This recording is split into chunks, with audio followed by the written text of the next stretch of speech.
Sitting back from one of Newcastle under Lyme's posher roads, just north of the town centre, is a charming little museum that reminds me of the gloriously eclectic Snowshill Manor, where the eccentric Charles Paget Wade amassed hundreds of objects just because they interested him. The Brampton Museum, housed in a Victorian villa built by pottery tycoons William and Mary Bolton, was donated to the town in 1937 and has been a museum since 1956, so it's long been an expression of civic pride and was recently given a makeover.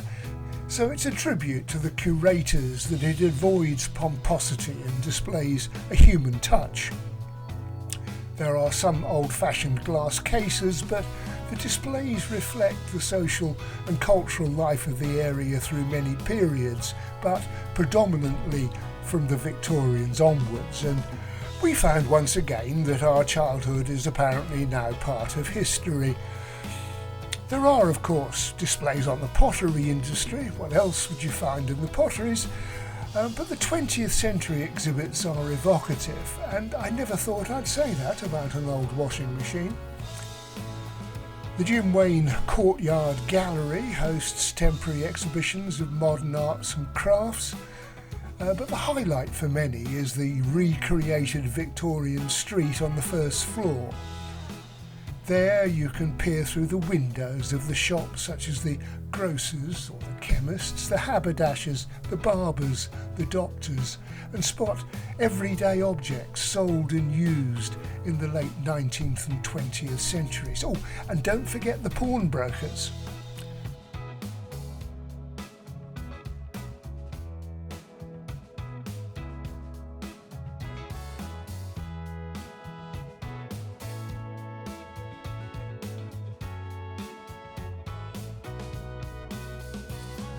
And back on the ground floor, the little vintage tea room, excellent toasted tea cakes and enormous Victoria sponges, by the way, features a working clock that once adorned a local municipal building.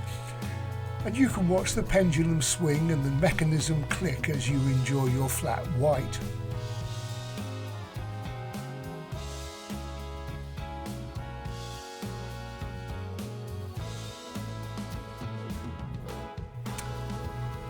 This Victorian villa, which houses the museum, is a substantial house, but it's neither a stately home nor really a museum-sized space, and it crams in an amazing number of exhibits in this relatively tiny area.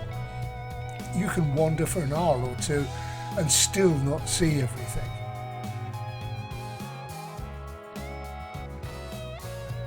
The museum is surrounded by Brampton Park, which covers 18 acres and was once the gardens of just 2 houses. The other large house is still upright and is now a children's nursery set in the parkland.